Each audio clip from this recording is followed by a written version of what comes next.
votre invitation.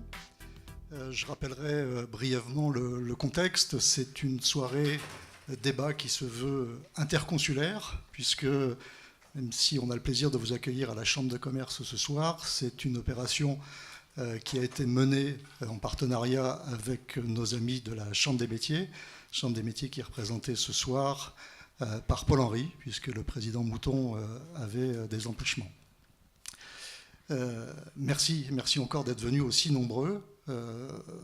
Il était important que l'on puisse rencontrer les candidats parlementaires. On en parle suffisamment dans nos diverses réunions. Alors je voudrais remercier Madame, Monsieur, merci d'avoir accepté notre invitation. J'en suis doublement ravi parce que malheureusement, on avait prévu de mener un autre débat demain soir à Saint-Dizier avec les candidats du Nord au Marnais et malheureusement il ne pourra pas se faire puisque un des candidats n'a pas souhaité répondre à notre invitation. Donc voilà, c'est un peu plus compliqué. Donc merci encore d'être parmi nous. Je ne vais pas être très long avant de passer la parole au JHM qui est le troisième partenaire de cette opération, qui nous a aidé à mener cette opération. Cette opération, ce débat ce soir va être entièrement filmé. C'est pour ça qu'on est un petit peu contraint par les positions des uns et des autres. Nous avons toute une équipe de techniciens qui va travailler une partie de la nuit ce soir pour faire le montage de ce débat. Et vous pourrez le retrouver dès demain sur les réseaux sociaux, sur le site du JHM, sur le site de la Chambre. Vous pourrez revoir les meilleurs moments. Alors je disais, il était important pour nous de rencontrer les parlementaires. Ce sont de vrais partenaires pour le monde économique, de vrais partenaires. Je veux dire, ce sont les parlementaires qui portent nos idées, qui défendent nos idées, et ça c'est important, qui défendent les chefs d'entreprise, et nous en sommes conscients, c'est un travail qui est important. On les sollicite beaucoup, notamment à la Chambre de commerce, et je pense qu'on les sollicitera encore de nombreuses fois sur le prochain quinquennat. Voilà, je vous remercie encore une fois d'être là. Je vous souhaite un très bon débat à tous les deux. Et je vais passer la parole à Céline du JHM tout de suite.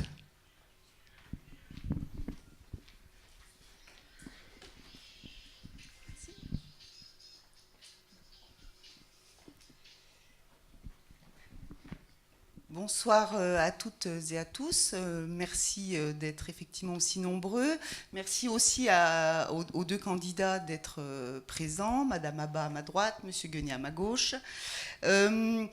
Pour que le débat soit, on va dire, le plus rythmé, le plus vivant possible, on tentera, si cela est possible, hein, bien sûr, de faire des questions assez courtes. Et vous essayerez, si possible, de faire des réponses aussi assez courtes. Et je vous encourage, en tout cas, n'hésitez pas à vous interpeller l'un et l'autre, avec évidemment toute la courtoisie de rigueur. Mais si on veut assister à un débat vivant, je pense que c'est bien que vous puissiez aussi vous parler en direct. C'était pas spécialement prévu, mais je pense qu'on pourrait peut-être donner 30 secondes la parole à chacun des candidats pour qu'ils se présentent, on va dire, assez brièvement. Madame Abba. Alors bonsoir, donc Bérangère Abba, j'ai 40 ans, 3 enfants, je suis originaire de Chaumont. J'en suis partie pour travailler pendant une vingtaine d'années dans le secteur culturel et artistique notamment. Et puis de retour à Chaumont, j'ai repris le commerce familial, donc une boutique bien connue des Chaumontais depuis un peu plus de 50 ans. Très bien. Monsieur Guenet. Oui, donc Adrien Guenet, j'ai 33 ans, je suis originaire de Vaux-Aubigny, j'ai 2 enfants, je suis titulaire de 2 masters, un en droit et un en métier de l'administration que j'ai obtenu à l'Université de Bourgogne à Paris-Dauphine. Je travaille depuis un peu plus de 10 ans, un petit peu au Crédit Agricole auparavant, et puis je rejoins Luc Châtel à l'Éducation nationale et auparavant à l'industrie et à la consommation. Je suis son collaborateur en Haute-Marne, donc ça fait un peu plus de 7 ans que je travaille à Chaumont en Haute-Marne et je croise de nombreux d'entre vous. Très bien, merci. Pour rappel, l'essentiel des questions ont été élaborées par les 3 chambres consulaires. Nous allons démarrer, je crois, avec une question qui émane de la Chambre de métier, avec une question de Monsieur Penet au sujet, je crois, de l'apprentissage. Bonjour, messieurs, dames. Aujourd'hui, donc, je suis vice-président de la CMA 52. J'interviens aujourd'hui au niveau de président d'Almea, qui est aujourd'hui la fusion de 4 CFA qui représente 3500 apprentis. Et aujourd'hui, je suis président du CNPA, c'est-à-dire le syndicat automobile 52. Aujourd'hui, l'apprentissage est mon cœur de commerce, bien entendu. Et l'apprentissage, j'avais simplement marqué, je suis obligé de lire, vous m'excuserez, je ne suis pas comme vous, je suis obligé de mettre des petits mots. Simplement, l'apprentissage et la professionnalisation sont des filières de formation initiale dont l'efficacité n'est plus à prouver. Vous me direz que quelque part, les gouvernements successifs qui sont passés se sont un petit peu mis les pieds dans le plat, surtout au niveau des aides. Nous avons en France 400 000 apprentis. Nous rappelons au passage que les entreprises de proximité forment la moitié de ce contingent annuel. Sans nous, il n'y a plus d'apprentissage. Mais nous pourrions faire beaucoup mieux si le système était plus attractif, plus sécurisant et plus souple. Par comparaison, la population en Allemagne compte 3 fois plus d'apprentis qu'en France et 3 fois moins de chômage au niveau des jeunes. On note que pour une entreprise sur 2, le niveau de formation ou de qualification des candidats ne répond pas à leurs besoins, ce qui pose la question de l'adaptation du système éducatif aux besoins de l'économie. Je voudrais simplement donner un avenir à chaque jeune. Il est urgent de réformer l'orientation scolaire en la tournant vers l'emploi, de réconcilier le monde de l'école et celui de l'entreprise, mais surtout de l'école. L'entreprise, elle est toujours d'accord, l'école un peu moins. L'apprentissage et la professionnalisation doivent devenir une étape clé dans la construction de l'avenir de tous les jeunes, et non suspendus dans nos CFA. Madame la directrice de Chaumont est à côté de moi, non suspendus à l'échec scolaire et à donner des jeunes à un niveau un petit peu trop bas. Simplement un chiffre au niveau de l'automobile. Dans l'apprentissage dans nos entreprises, les jeunes qui sont sortis de chez nous, il y en a 65% qui trouvent de l'emploi, mais il y en a 43% qui restent dans l'automobile. Quand ils sortent des lycées, il faut quand même que je le dise, quand ils sortent des lycées, il n'y en a que 42% qui ont de l'emploi, mais il n'y en a que 16% qui restent dans le monde de l'automobile. Donc je dirais simplement chercher un petit peu l'erreur. Donc le contrat d'apprentissage, la question que je devais poser, le contrat d'apprentissage, dont le succès repose sur ses spécificités, doit être préservé et distingué de toute autre forme de contrat. Comment allez-vous vous engager à dynamiser le contrat d'apprentissage dans l'artisanat? Je vous remercie. On va peut-être demander à M. Guenet de répondre à cette première question, puis à Mme Abba, et puis on alternera, hein, bien sûr. Ce qui est très bien, c'est qu'au début, on se faisait la réflexion avec Mme Abba, justement, qu'on n'allait pas rentrer dans des questions très techniques. Alors bon, ça commence bien. Merci, M. Venet. Sur la question de l'apprentissage, je pense que vous avez pointé les dernières difficultés qu'on a pu rencontrer. C'est pas nouveau, c'est pas récent, effectivement. Hein, ça fait plus de 15 ans, plus de 20 ans même qu'il y a une difficulté dans la question de l'image de l'apprentissage. Effectivement, on considère, et à tort vraiment, que c'est une voie de garage, et sans mauvais jeu de mots pour vous d'ailleurs. C'est pas une voie de garage. Il faut vraiment se rendre compte que dans notre système, et notamment en Haute-Marne, on a vraiment besoin d'apprentis performants. On a on va dire une déconnexion de l'apprentissage et de ce qu'on propose et de ce que notre tissu industriel a besoin.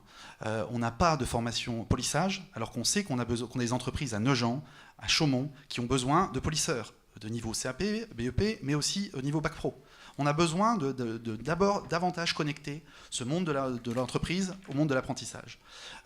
J'avais un exemple qui vous parle forcément. Il y a 3 ans, on a supprimé le CAP carrosserie. Ce CAP carrosserie, il a été supprimé parce qu'il n'y avait pas assez d'élèves. Si on supprime ce CAP, il y avait 6 ou 7 élèves. Il existe toujours, il avait pas tenu comme il fallait. Bon, bref. Il a été supprimé simplement parce qu'on avait une formation à 6 ou 7 élèves. En Haute-Marne, on a aussi besoin de dimensionner les formations en fonction du tissu. On n'aura jamais de formation à 25 élèves. Et c'est ça qu'il faut arriver à faire comprendre au niveau national et au niveau du rectorat. Voilà. Madame Abba, votre sentiment sur le... Sur le diagnostic, effectivement, je rejoins M. Guenet. Je pense qu'effectivement, on a à intervenir, y compris sur la filière et sur l'image qu'on a de ces filières. Il y a un gros travail, je crois, de pédagogie à avoir, y compris auprès des enseignants, parce qu'effectivement, ça a été au fil du temps très dévalorisé, alors même que les entreprises reposent et ont besoin véritablement de ces jeunes à former et à qui transmettre certains savoir-faire. Alors peut-être sur la mise en œuvre, mais Madame Bordier peut-être l'expliquerait mieux que moi, il semble qu'il y ait quand même une certaine difficulté dans le montage des contrats. Nous, ce que nous proposons au niveau national, c'est un guichet unique pour permettre déjà faciliter un petit peu les démarches aux employeurs, y compris sur les aides qui seraient a priori un petit peu éclatées. Et puis, dans la filière même, peut-être redonner un peu plus de clarté dans l'évolution possible suite à ces filières d'apprentissage, y compris dans la poursuite en licence sur 3 années en apprentissage et pas simplement la dernière année de licence. Très bien, merci. Nous allons varier un petit peu les plaisirs avec une question de la Chambre de commerce sur la transmission. C'est un sujet très important, transmission, cession d'entreprise. Et je crois que c'est M. Egonnet qui pose la question. Oui, bonjour. Donc, en fait, nous constatons que de nombreuses entreprises ferment quand les dirigeants partent en retraite, faute de trouver un repreneur. Et que proposez-vous justement pour aider ces chefs d'entreprise et les futurs repreneurs pour maintenir l'activité dans notre territoire? Madame Abba. Alors, je suis bien placée pour en parler. Il y a déjà le lien familial qui peut aider. Au-delà de ça, il y a, je crois, un travail à faire qui est proposé d'ailleurs, qui est envisagé sur la réforme de la fiscalité pour faciliter déjà dans la sphère familiale peut-être certaines transmissions, certains freins. Et puis certainement aussi un accompagnement, peut-être prévoir des dispositifs de transition entre les personnes à quitter l'entreprise et celles à reprendre. C'est vrai qu'on n'a pas encore... je n'ai pas l'image d'un modèle qui véritablement permettrait ce travail en commun d'accompagnement dans cette transition à la reprise. Monsieur Guenet. C'est vrai qu'il y a une question dans ce que vous pointez qui est extrêmement perturbant, c'est-à-dire qu'en fait, on taxe l'outil de travail, déjà à un niveau extraordinaire, avec le système fiscal qu'on a en France, et en plus, lorsqu'on va le transmettre, donc quand on veut finalement qu'il perdure, qu'on continue d'avoir des entreprises, des commerces dans notre département ou en France, on va à nouveau les fiscaliser. Et c'est ça notre problème aujourd'hui. Et moi, je me bats et je me battrai toujours pour l'idée que cette fiscalité, elle doit arrêter d'être confiscatoire. On taxe le travail, on taxe le capital et on taxe le capital transmis. C'est des choses qui doivent être forcément combattues et qui doivent être diminuées en force très importante. On ne peut pas se permettre de se créer des barrières comme ça au moment de la transmission. C'est le moment clé, c'est le moment où l'entreprise est la plus en difficulté. C'est le moment où elle est transmise, parce qu'il y a besoin de former les gens, de former le successeur. Et si on ne favorise pas un petit peu cette transmission, on va dans le mur. Bien, je vais passer la parole à Monsieur Paul-Henri, éminent pâtissier langrois, qui a une question sur l'emploi qualifié dans les entreprises artisanales. Bonsoir à tous. Donc on a beaucoup entendu dire aux campagnes précédentes que les qualifications sont un frein à l'entrepreneuriat. C'est tout le contraire. L'expérience prouve que la qualification crée de l'émulation et dynamise le marché. Lorsque les exigences de qualification ont été instaurées en 1996, il y avait 800 000 entreprises artisanales. Aujourd'hui, il y en a 40% de plus.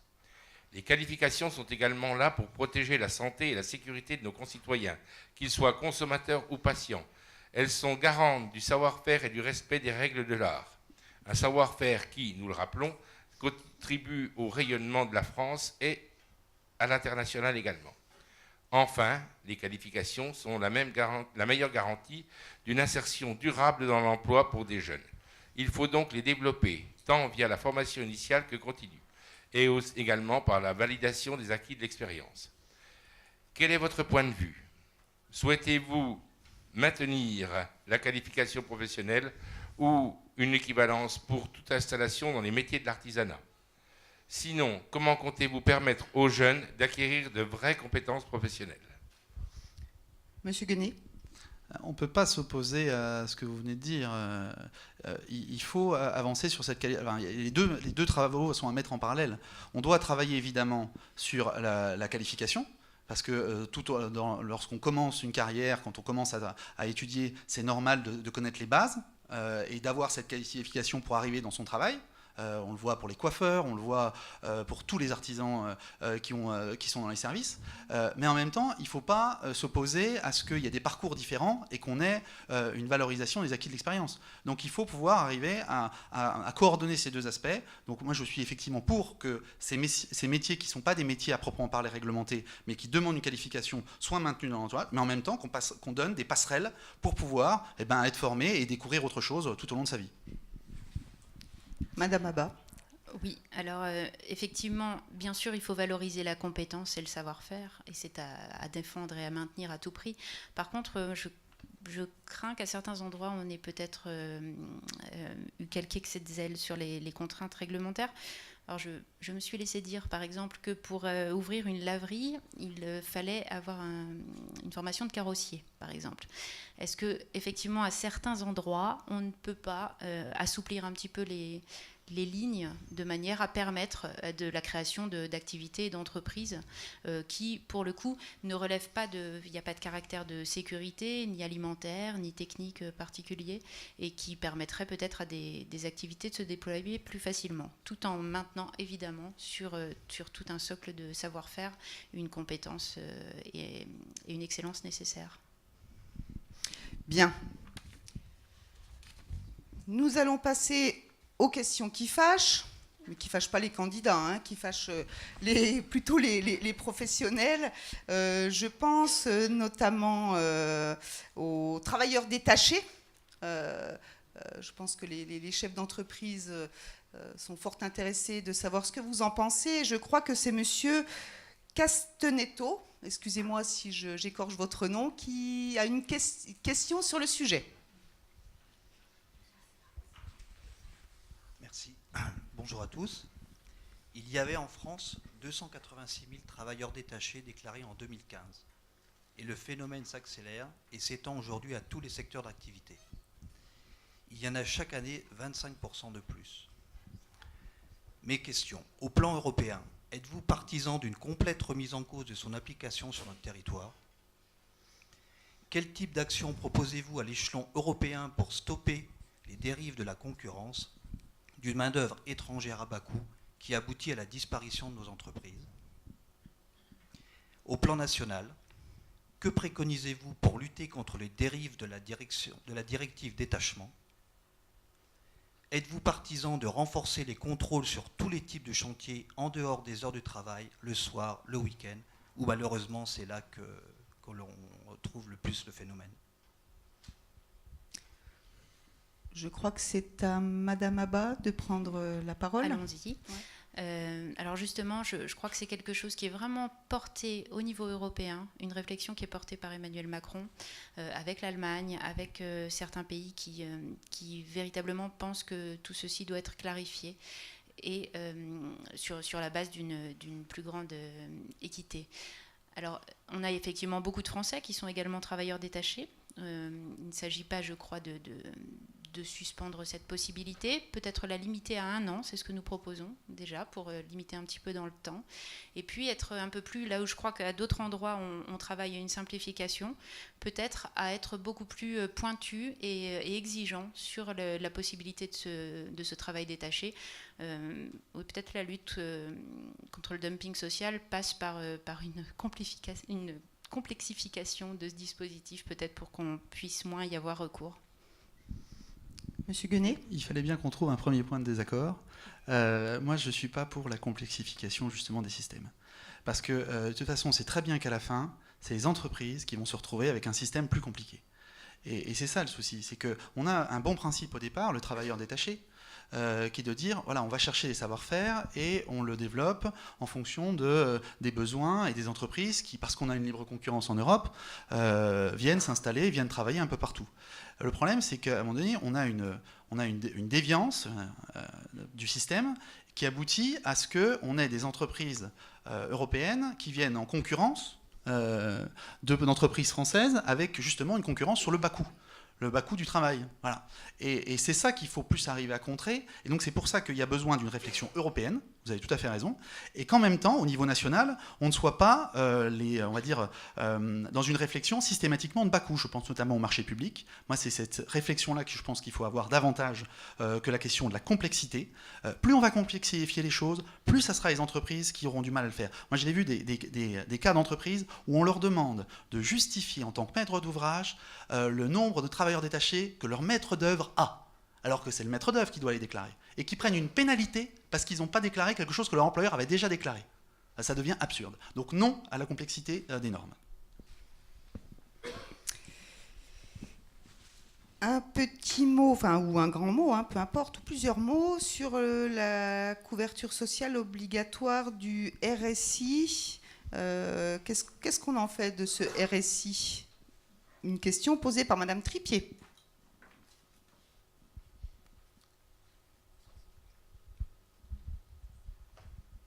Bonsoir. Le RSI fait couler beaucoup d'encre alors que les avancées ont été constatées en matière de protection sociale comme en gestion. Ma question, quelles solutions préconisez-vous pour garantir aux indépendants une protection sociale juste et efficace et à quel coût? Monsieur Guenet. Alors, nous, on propose une réforme du RSI, c'est-à-dire qu'on ne veut pas la suppression de ce système qui permet quand même de protéger un peu différemment en fonction de ce qui existe, des difficultés que rencontrent les artisans, les commerçants. Parce qu'il faut bien comprendre que la suppression du RSI, ça aboutit nécessairement à une adaptation sur le régime général. Le régime général, c'est 30 points de cotisation en plus. Voilà.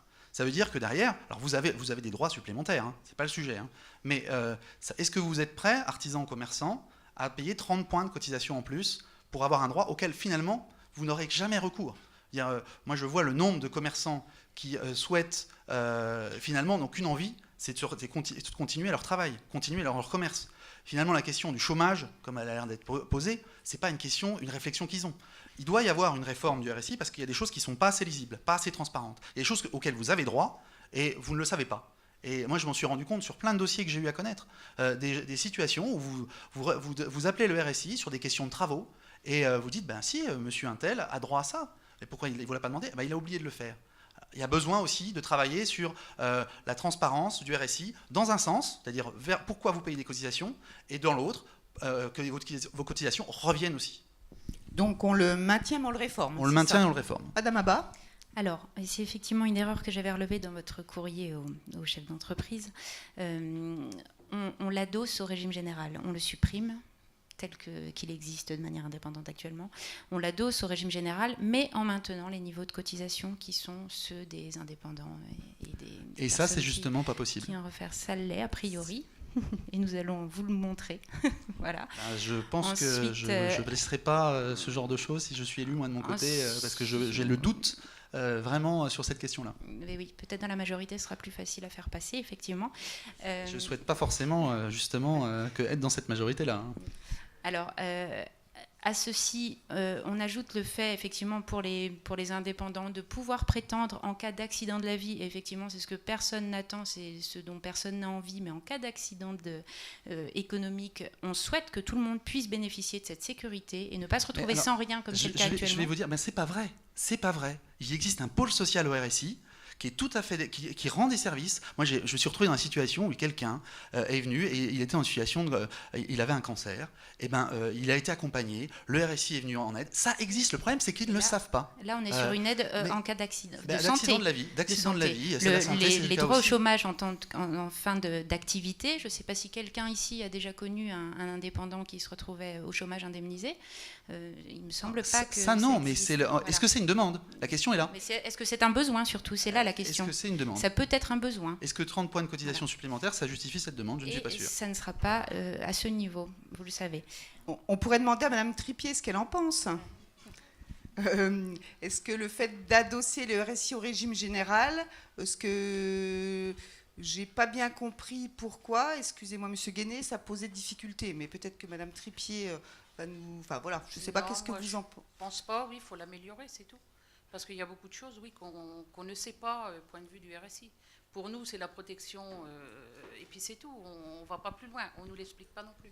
Alors effectivement, si vous me permettez de Oui, rebondir, bien sûr. effectivement, il y a cette absence de transparence et de visibilité. On reçoit des sommes voilà, dont on doit s'acquitter sans véritablement savoir pourquoi et à quoi ça fait référence. On a du mal à obtenir des réponses là-dessus. Effectivement, je crois qu'en obtenant plus de transparence, on va faire aussi des économies au niveau du régime de santé, notamment sur les ulcères des indépendants. On va changer de sujet. On va passer à la question sur les ZRR. C'est pas facile à dire, mais Monsieur Debose va s'en sortir beaucoup mieux que moi. Oui. Je voudrais juste dire, peut-être sur le RSI, il y a deux choses qu'il faudrait quand même dire. C'est le problème du différé de 2 ans de la première cotisation. Hein, et la deuxième chose, parce que ça c'est un des grands problèmes, puisque j'ai eu à soutenir des entreprises qui découvrent la chose, la plupart du temps. Et je dois reconnaître aussi que le MEDEF, le MEDEF ne devrait pas être dans le RSI, mais que nous avons à chaque fois intervenu et qu'à chaque fois on a obtenu gain de cause. C'est un problème de connaissance, c'est un problème d'explication pour le RSI. Bon, c'est fini. En ce qui concerne le problème du ZRR, mais je pense que c'est autre chose parce que je reviens du MEDEF, et peut-être que vous ne le savez pas encore, mais il y a une discussion tout de suite entre le gouvernement actuel et le MEDEF, avec le souci qu'il y a du fait que l'on constate que, en fin de compte, le sentiment d'abandon des campagnes. Et que si on ne revitalise pas industriellement et on ne redéveloppe pas les campagnes, la prochaine élection dans 5 ans, elle sera problématique. C'est comme ça que c'est perçu, du gouvernement comme du MEDEF. Et que de ce fait-là, le ZRR vient en plus s'ajouter à ce problème-là. Et donc il y aura, effectivement, il y a déjà une commission qui se met en place pour avoir une réflexion sur le développement et peut-être faire des équivalents de zones franches. Je vous le dis tout de suite, c'est un peu la démarche qui sera faite. Et ça, donc celui qui sera élu, ça serait très souhaitable qu'il défende ce positionnement.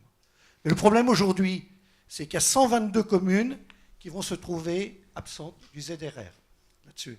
Et qu'on sait qu'on passe de la commune à la communauté de communes, et que de ce fait-là, un certain nombre entre autres d'investissements, vont plus se trouver soutenus au travers de ça. Or, on en a besoin, justement. C'est vraiment dans les campagnes qu'on en a besoin. Alors, je vous demande vraiment, qu'est-ce que vous allez faire comme action pour faire en sorte... On sait qu'il doit y avoir une modification législative sur ce sujet. Il faut la soutenir maintenant. Oui, la question, c'est de savoir si les 122 communes sorties du dispositif peuvent les réintégrer. Est-ce que le député que l'un ou l'autre sera demain pourra... Est-ce que vous allez pouvoir avoir quelque chose avant que la loi soit mise en place? Est-ce que vous allez pouvoir bloquer, stériliser, ou je sais pas, faire quelque chose pour faire en sorte que, en tout cas, redonner les avantages ou de faire flécher des aides qui permettent de faire en sorte que des investissements locaux soient fléchés là-dessus. Bien. Alors, vous avez mieux suivi que moi. Je ne sais plus où j'en suis dans la répartition on va dire, du premier qui prend la parole. Alors, donc, je me tourne vers vous, Madame Abba. Alors, effectivement, vous dire s'il est possible lundi d'infléchir cette décision ou sous forme d'une expérimentation, de trouver un dispositif qui puisse prendre le relais sans laisser passer ces 3 ans jusqu'à la reconsidération de la situation. Je suis en peine de vous le dire ce soir. Je serai certainement plus à même de le faire lundi si tout va bien. Là-dessus, effectivement, en l'attente, il faudra travailler véritablement au dossier apporté dans 3 ans, s'il ne devait pas y avoir d'évolution sur ce statut, pour absolument lutter contre, effectivement, c'est complètement contre-productif à l'heure où on dit qu'il faut revitaliser le rural et que justement on essaye d'y travailler, on nous coupe, pour un critère sur 2 supprimé, on nous coupe de cette possibilité de ce levier. Donc c'est absolument à prendre en main comme dossier et à défendre ardemment. Monsieur Guenet. C'est la revitalisation rurale, vous l'avez dit, c'est essentiel. C'est essentiel et c'est franchement dommage que le gouvernement précédent, dont a fait partie quand même Emmanuel Macron, a supprimé, on va dire, une partie de ces critères qui aboutit effectivement à 122 communes qui sont sortis du système des ZRR, donc des exonérations de charges, des exonérations d'impôts sur les sociétés, d'IRPP, enfin bon, pas mal de choses qui se retrouvent que vous avez moins de capacité. C'est déjà plus dur d'entreprendre en milieu rural. C'est pour ça que la ZRR a été inventée. C'était parce que c'était plus difficile, on donnait plus de facilité pour l'installation, sur 5 ans. Voilà. Le problème, c'est que là, on est revenu à un système où, pour des questions de revenus médians, on a exclu des zones à 5 habitants au kilomètre carré, au Brive. On a exclu au Brive de la zone de revitalisation rurale. Enfin, quand on dit ça, on se dit, mais on marche sur la tête. On marche sur la tête. On se retrouve avec un endroit qui est à l'équivalent du Sahara en matière de densité, et on vous dit que ça ne touchera pas la zone de revitalisation rurale. Ça n'est pas concerné. Voilà, ça c'est typiquement le genre de choses technocratiques qu'on impose à Paris, qui est imposé dans la loi depuis trop d'années, et malheureusement qui sont portés. Moi j'ai bien lu le programme d'Emmanuel Macron aussi, parce que ça m'intéresse de lire ce qui est de l'autre côté. Il n'y a pas un mot sur la ruralité, Baba. Pas un mot. Pas un mot. Je l'ai là. Juste une pensée par rapport à ça. Peut-être aussi dans ce laps de temps, c'est une réflexion à avoir avec le GIP. Parce que sur cette dynamisation économique, il y a peut-être aussi un relais qui se prend avec leur aide. Et voilà, alors ça devrait s'ajouter.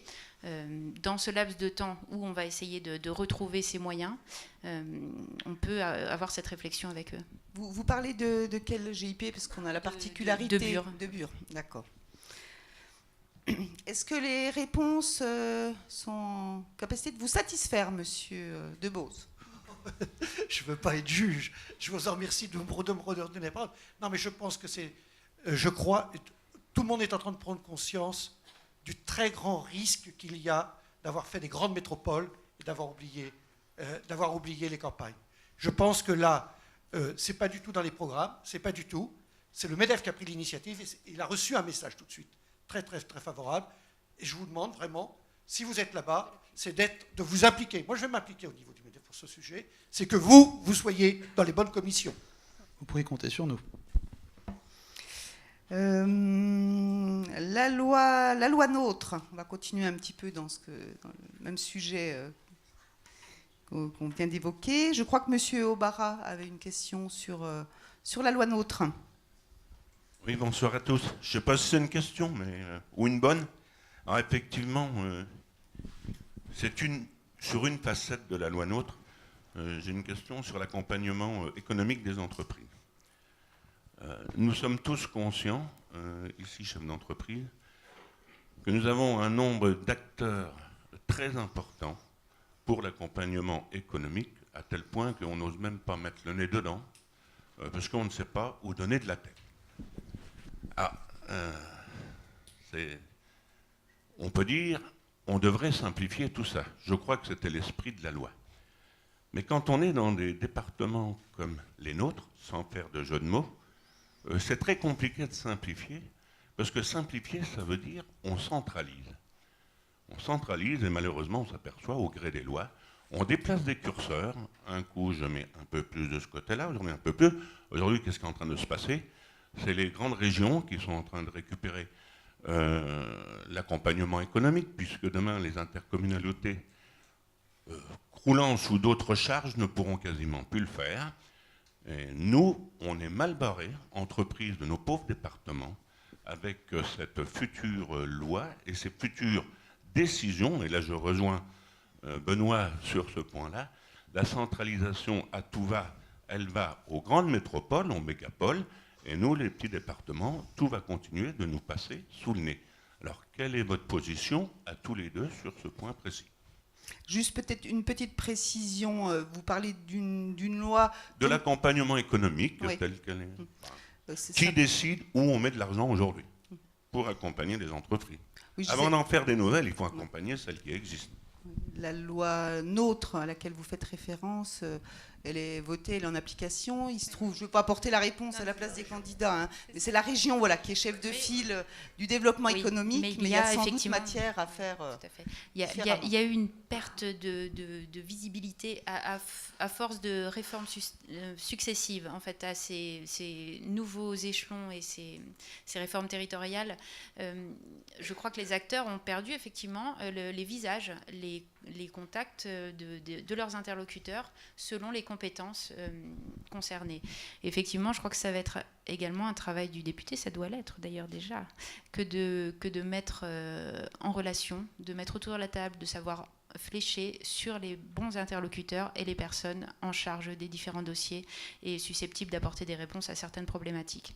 Effectivement, ça nécessite de remettre des visages et de réactiver un réseau qui soit vraiment redéfini en fonction des différents domaines de compétences et des échelons territoriaux de collectivité. Alors, à ceci, je vous rassure, nous ne pouvons aller que vers une simplification. Aucune réforme au niveau territorial n'est annoncée pour notre territoire. Les seules zones concernées dans le quinquennat à venir seront vraisemblablement les métropoles. Sur ces territoires-là, il est question de suppression de l'échelon départemental.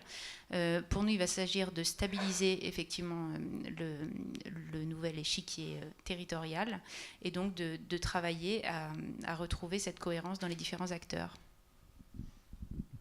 Monsieur Guenier. Alors, il y a peut-être effectivement deux réponses. La première, c'est la question de la loi NOTRe qui a complètement détruit le tissu rural. Les gens, comme les communes, se sont retrouvés déconnectés de ce qu'ils avaient pris l'habitude d'avoir, comme justement une relation avec le maire, une relation avec un président de comité de commune qui n'était jamais très loin, une relation avec le conseil départemental qui faisait quand même un petit peu le jeu sur la question du développement économique et de l'accompagnement économique. Le problème, c'est qu'effectivement, cette loi, elle est du tout déstabilisée, en prenant comme seul critère la question de la démographie. Ben forcément, en Haute-Marne, la démographie, moi je la connais un petit peu, ça fait des grandes distances. Parce que nous, notre problème, ce n'est pas les habitants, c'est les kilomètres qu'il y a à parcourir pour les relier. Et c'est ça qu'on se rend compte aujourd'hui. On a un gros souci parce que quand on allait à Châlons, c'était déjà loin, mais là, Strasbourg, c'est encore pire. Donc ça, c'est la première des choses, et ça, c'est la loi NOTRe. Il faudra sans doute revenir dessus. Moi, je ne suis pas d'accord avec l'idée qu'il faut laisser faire un truc qui ne marche pas. Un truc qui ne marche pas, il faut aussi l'amender, notamment dans le cadre des transferts qui sont annoncés de compétences sur l'eau, sur l'assainissement. Ça va encore compliquer les choses, donc on n'en a pas besoin. Ensuite, sur la question effectivement de l'accompagnement économique, ça a été renvoyé à la région, mais vous avez raison, il faut mettre du lien. Le député, il ne fait pas tout seul, mais c'est un maillon d'une chaîne. Et il a besoin de mettre en contact les gens. On lui demande de le faire, la réalité c'est ça. Ça ne devrait pas être son rôle, le député est là pour voter la loi. Sauf qu'on lui demande de venir l'aider sur un dossier d'habitat, sur un dossier d'entreprise. Et ce rôle-là, il faut l'avoir, ça prend du temps. Et moi c'est pour ça que je souhaite que dans mon équipe, il y a des gens qui soient spécifiquement dédiés, parce qu'on est quand même, quand on est élu député, 3 jours par semaine à l'Assemblée nationale.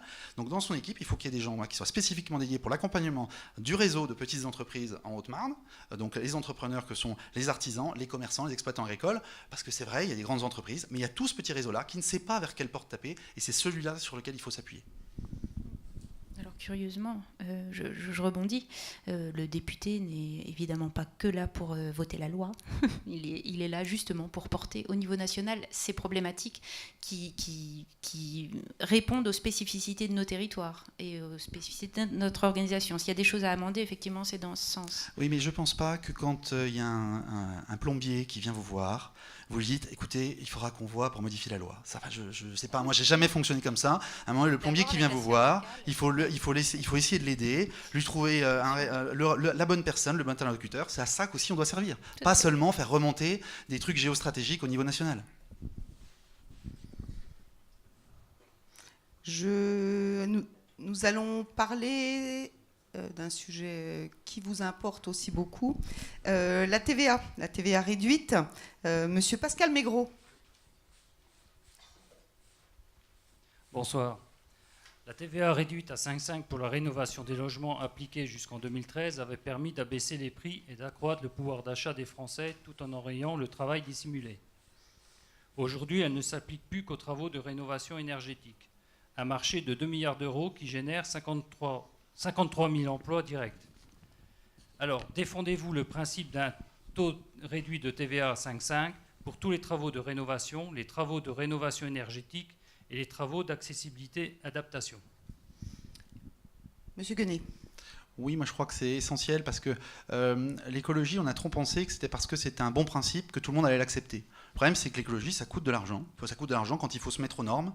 Ça coûte de l'argent, l'accessibilité coûte de l'argent. Et il faut donc essayer d'inciter un petit peu les gens à évoluer vers quelque chose de plus accessible, quelque chose de plus isolé thermiquement, favoriser un meilleur habitat qui prend en compte effectivement les évolutions qu'on a. Donc je pense qu'effectivement, une TVA réduite à 5,5 sur ce genre de choses, eh ben, c'est extrêmement important.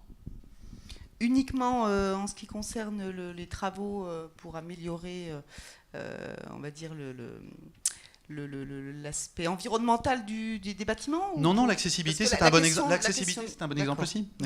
Non, mais je pense que tout ce qui améliore la performance du bâtiment est une bonne chose. Et on le voit bien, on a quand même énormément de difficultés sur l'habitat en Haute-Marne. C'est des vieilles pierres qui nécessitent beaucoup de travaux. Et c'est vrai que l'avoir cette incitation, c'est pas une grosse baisse, mais il n'empêche que ça peut créer justement une envie d'aller plus loin. Voilà.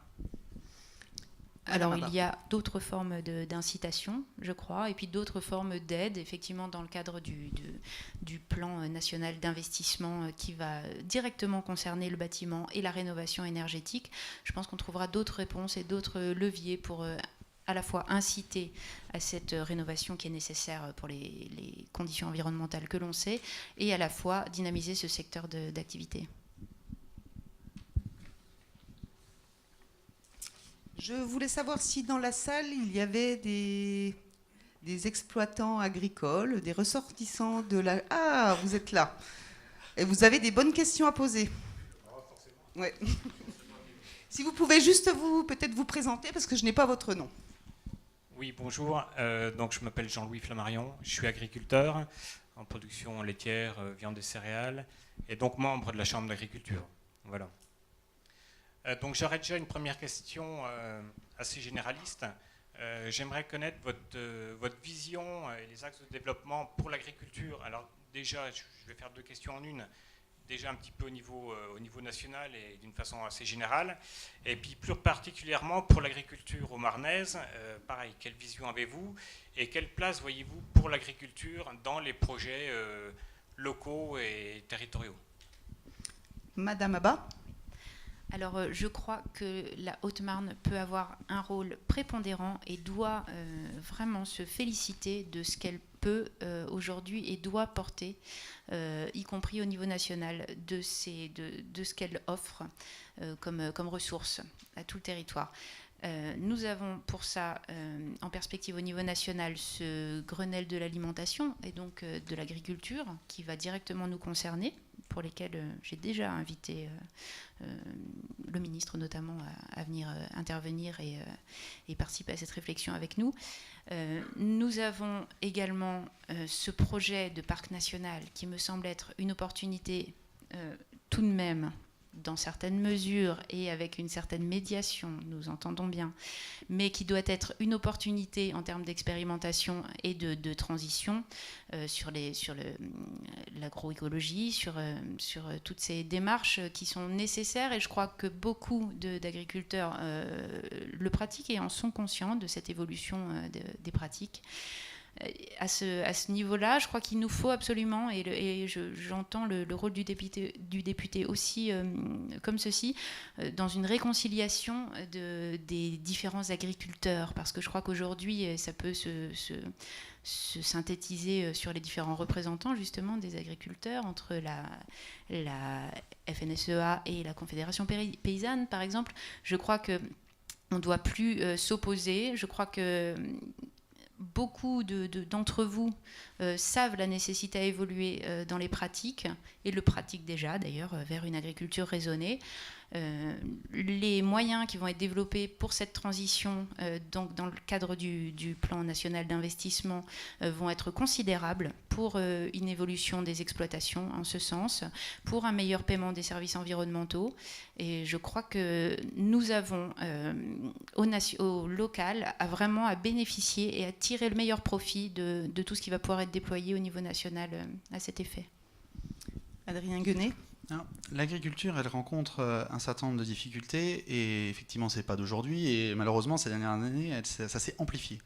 Ça s'est amplifié parce que on a plusieurs types de problèmes. On a un problème par rapport à l'aléa climatique, on a un problème par rapport à l'image, Et on a un problème par rapport à la surtransposition des normes. Sur ces 3 questions-là, il faudra apporter des réponses. L'aléa climatique, c'est comment est-ce qu'on permet un système assurantiel qui permet, quand on a des années qui se suivent comme ça, qui sont des mauvaises années agricoles, de rembourser en cas de mauvaise récolte. La question de l'image, c'est finalement notre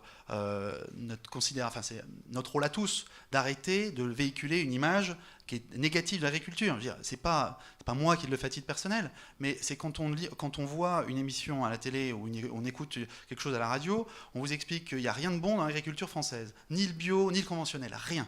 On vous explique qu'on fait tout mal, ben ça c'est pas possible. Et forcément les gens derrière, ils s'imaginent ça, voilà, simplement. Et puis il y a la question de la surtransposition des normes. Je pense que ça c'est un énorme problème de notre pays. On est le pays qui adore la réglementation, qui en fait toujours plus dans l'environnement, toujours plus dans une surenchère administrative. Ben ça je crois qu'il faut à un moment donné rester sur le cadre européen qui fonctionne bien, qui est plutôt quelque chose qui trouve consensus partout en Europe. Donc voilà. Et puis la dernière des choses, c'est peut-être aussi trouver une trajectoire, parce qu'on a un problème en France, c'est qu'on est incapable de donner une trajectoire fiscale, une trajectoire sur la politique agricole. Trajectoire fiscale, parce que quand on fait un investissement, on ne doit pas le faire sur 5 ou 10 ans. On le fait sur 15 ans dans le milieu agricole, même dans une entreprise, quelle qu'elle soit. Et on a besoin de stabilité fiscale pour savoir à quelle sauce on va être mangé, en fait. C'est tout simplement ça. Voilà. On a besoin de trajectoire en matière de politique agricole, parce que tous les 5 ans, ça change, et ça, c'est compliqué à gérer pour les différents exploitants. Et puis enfin, au niveau local, on a la chance d'avoir toute la filière agricole. On a les producteurs, on a les transformateurs et on a les grandes et moyennes surfaces. Et bien ça, il faut le conforter. Moi, je suggérerais, puisqu'on a quand même l'impression que je serais plutôt dans l'opposition, je suggérerais que l'Observatoire des prix et des marges, qui était d'abord un observatoire sur la question de la répartition des marges, il ait un pouvoir coercitif. Qui soit aussi là pour aider une meilleure répartition des marges. Parce que sinon, de toute façon, le producteur, il sera toujours au bout de la chaîne et c'est toujours sur lui qu'il y aura la pression. Je vais redonner la parole à nos amis exploitants. Juste une question, vous l'avez rapidement évoqué. Le parc national, un gros dossier s'il en est. Est-ce que vous pouvez nous dire, mais très brièvement, je n'ai pas l'impression que ce soit un sujet clivant entre vous, mais voilà, ce que vous en pensez, est-ce que c'est une opportunité à saisir pour le territoire et qu'est-ce que vous pourrez faire en tant que député pour, si c'est le cas, le faire avancer rapidement? Madame Abba. Je crois que vous venez de le dire, faire avancer. Voilà, donc effectivement, je crois qu'on se rejoint sur le fait que ce soit une opportunité. Maintenant, il y a eu la façon de faire qui a laissé quelques amertumes et quelques incompréhensions. On peut comprendre que certains se demandent et ne veuillent pas signer un chèque en blanc, se demandent véritablement dans quoi ils s'engagent. Maintenant, nous avons aujourd'hui quand même suffisamment d'engagement, suffisamment de recul pour savoir que personne ne veut handicaper quoi que ce soit.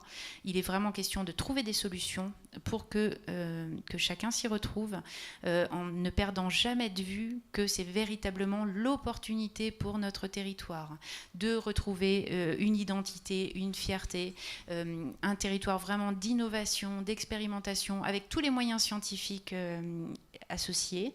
Et donc ça doit être gardé comme véritablement une opportunité.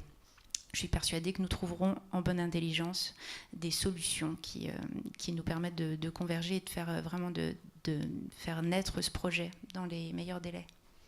Monsieur Guenet. Oui, c'est extrêmement important. Et là, je vais rejoindre effectivement Mme Baba sur la question justement de l'opportunité de ce parc national. C'est une chance qu'on a eue en 2009 d'être sélectionné pour ce parc national. Alors moi, je travaille depuis 9 ans sur ce sujet, et c'est vrai que c'est une opportunité parce qu'on est un département qui perd des habitants, 1000 habitants par an depuis 25 ans.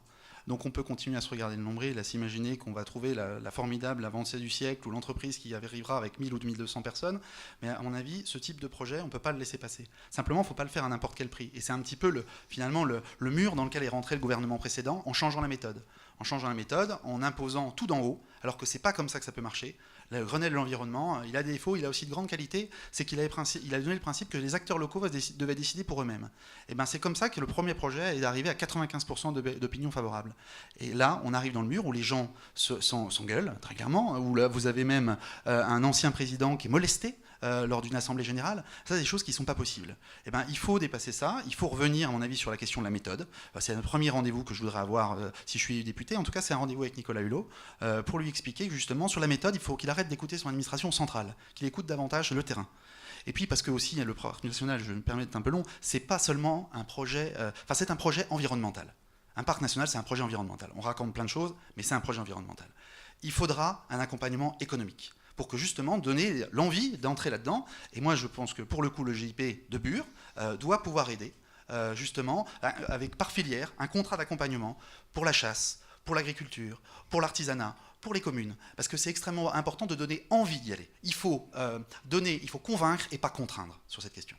Vous voulez ajouter quelque chose, Madame Abba ? Oui, certainement.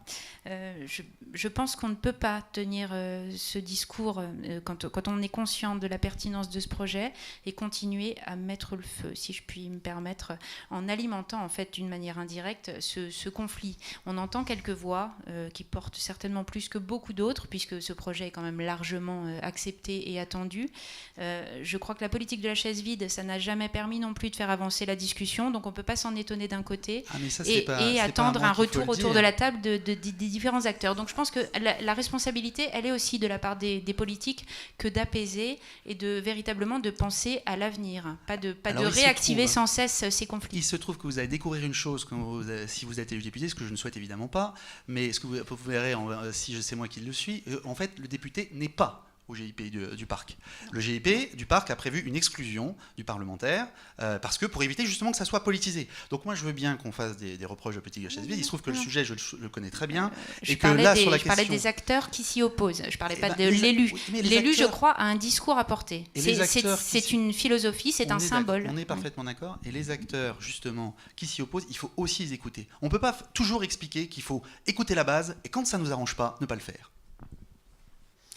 Qu'en pensent nos amis exploitants ? Ou est-ce que vous avez une autre question, hein ? C'est comme vous voulez. Oui, alors si vous me permettez, Thierry Lahaye, bonjour. Donc moi je suis céréalier et producteur de biogaz pour la commune de Chaumont notamment. Pour les présentations, je pense que le sujet du parc, c'est un sujet qui est plus transversal et qui concerne plus de métiers que les seuls agriculteurs. Voilà, c'est pas au travers de ce thème-là qu'on trouvera le salut de l'agriculture au Marnais, surtout en cette période de crise. On trouvera certainement un beau thème pour effectivement appuyer et faire valoir les beaux paysages de la Haute-Marne. Il faudra savoir le faire sans pénaliser les acteurs économiques et reconnaître l'agriculture en tant que telle. Et j'espère que c'est dans ce sens-là que, si vous êtes élu, vous irez pour soutenir l'agriculture. Alors, moi, j'aurais voulu quand même appuyer un peu sur la réglementation environnementale. L'état d'esprit des agriculteurs aujourd'hui, bon, on est plongé dans une crise que tout le monde connaît. Je vais pas m'étaler plus là-dessus, si ce n'est que il y a cette fameuse notion de zone intermédiaire que la Haute-Marne défend depuis longtemps. Alors j'ai voulu savoir chacun ce que vous pensez de cette notion, comment vous comptez la faire vivre, parce que c'est une zone que les agriculteurs au Marne défendent depuis longtemps comme une zone où il est difficile d'exercer notre métier, comme il est difficile de pouvoir le faire en montagne ou dans d'autres zones un peu compliquées. Voilà, donc il y a cette notion un peu de barrière. Alors j'ai entendu quelques réponses au travers de mécanismes, mais je voudrais que les deux candidats quand même s'expriment là-dessus pour essayer de cadrer et d'aider les agriculteurs à faire face aux aléas tant économiques que climatiques parfois, pour acquérir effectivement cette fameuse stabilité qui quand on ne l'a pas, fragilise énormément notre métier. Ça c'est un point. Et puis au niveau environnemental, j'ai entendu parler de Grenelle. Alors nous on n'aime pas trop ce terme-là pour différentes raisons. Je vous signale quand même que le dernier Grenelle, on était la seule profession dans laquelle sa mise en place, il n'y avait pas de perspective d'emploi par rapport à sa mise en place, ce qui fait peur. Alors voilà, il y a aussi cette problématique-là. Si j'en suis à condenser les questions, on parle d'emploi, on a 6% de la population agricole seulement qui a moins de 35 ans. Il y a aussi toute cette problématique que l'on partage avec d'autres corps de métier sur l'installation des jeunes et la reprise des exploitations. Il y a aussi cette problématique que je voudrais, si vous pouvez vous exprimer là-dessus, j'aimerais bien aussi vous entendre.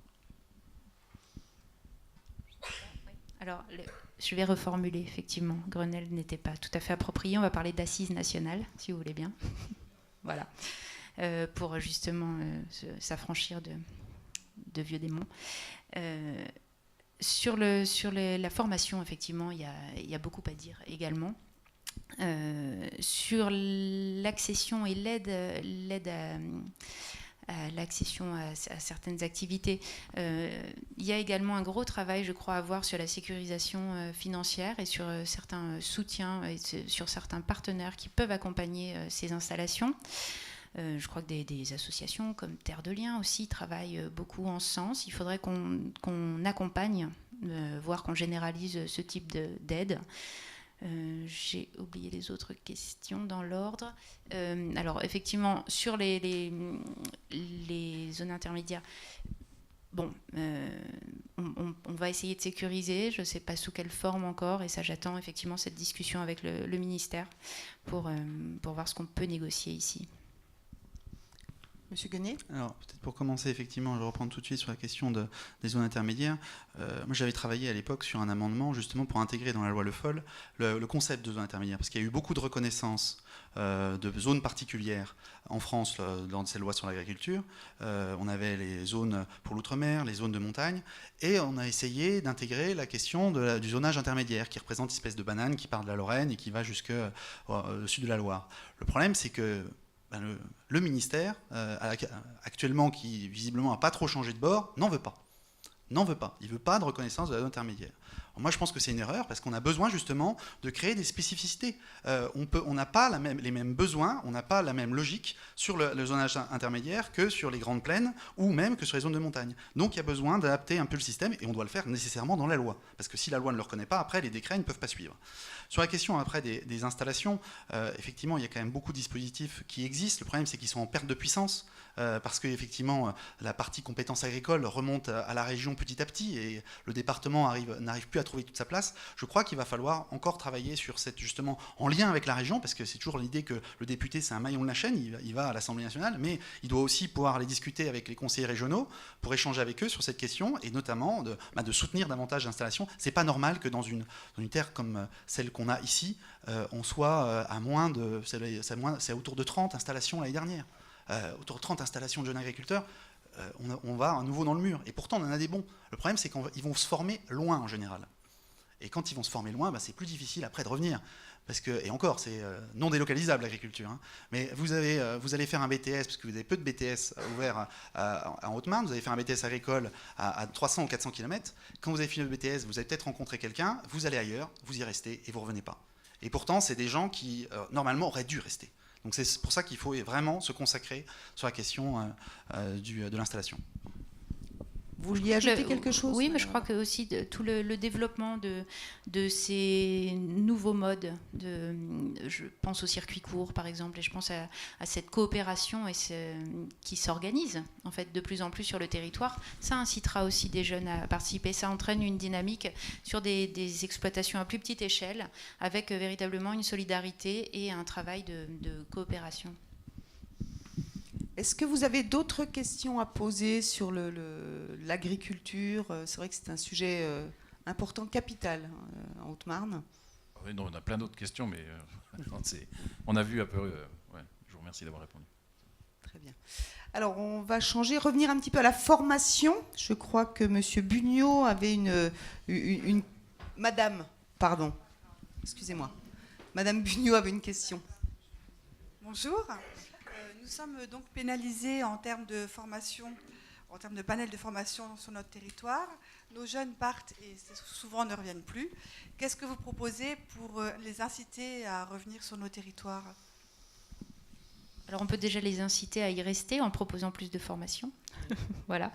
Et je crois qu'on a une réflexion à avoir véritablement en termes de filières et de besoins. Donc vraiment un travail avec les entrepreneurs, les chefs d'entreprise, les exploitants pour savoir ce qui est attendu et ce qui est le plus adapté. Moi, je me suis étonnée, par exemple, d'une fermeture de filière bois il y a quelques années, alors même que si on ne l'exploite pas ici, alors qu'on a la ressource et qu'on a les compétences, je ne sais pas où ce sera approprié.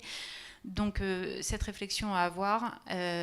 Et puis effectivement, après, il y a toutes les questions d'attractivité pour faire revenir ceux qui sont partis se former ailleurs.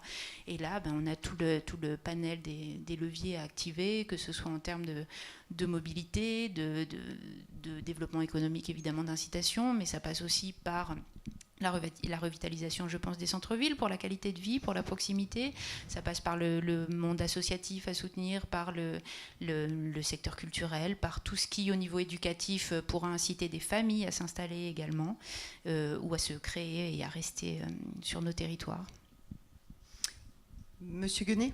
Oui, ça c'est vrai que toute la deuxième partie, moi j'ai l'impression que j'ai assisté un peu à une municipale. Là. J'ai l'impression d'entendre des discussions d'un programme de quelqu'un qui se présente à une mairie, qui vient expliquer qu'il veut revitaliser le centre-ville, faire des choses.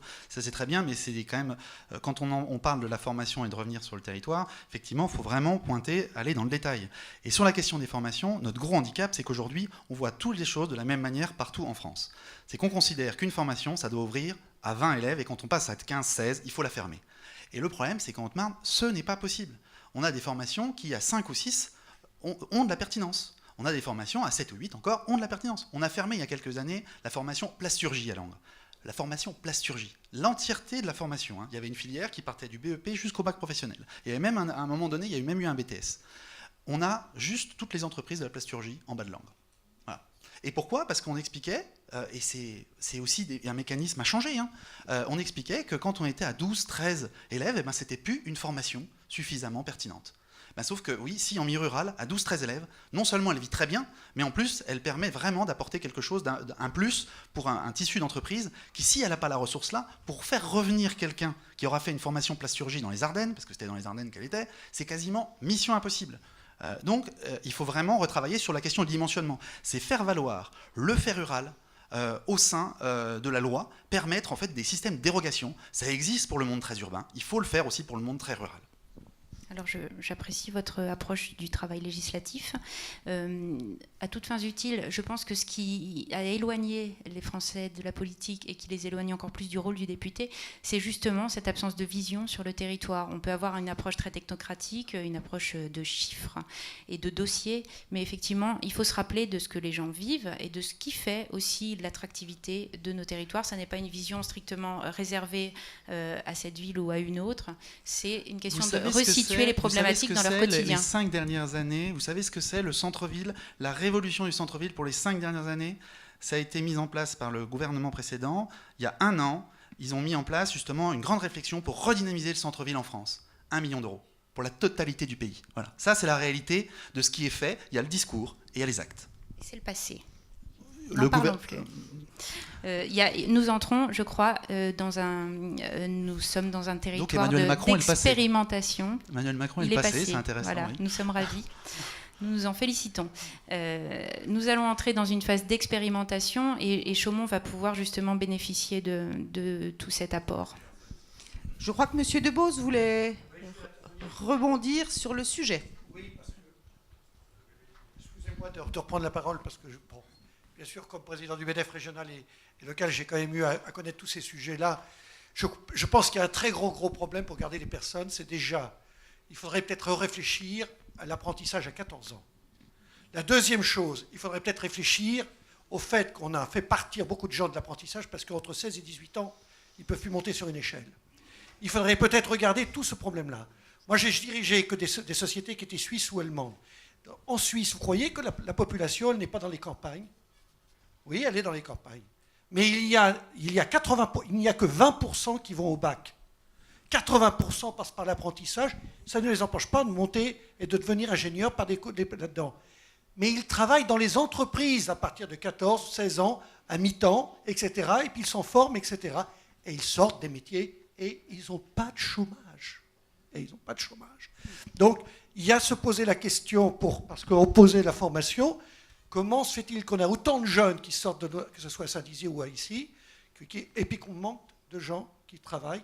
Mais ça, il faut se reposer la question de la formation professionnelle, pas de la formation professionnelle. Si vous parlez de la formation professionnelle en tant que telle, c'est de l'éducation nationale, et de dire qu'est-ce qui doit être fait au niveau de l'éducation. Et là, c'est comme futur député, c'est là où vous avez vraiment un rôle, et il va falloir changer le problème, le disque, si je peux dire, de tout ce qui a pu être dit pendant 20 ans, que plus on a de diplômes et mieux c'était.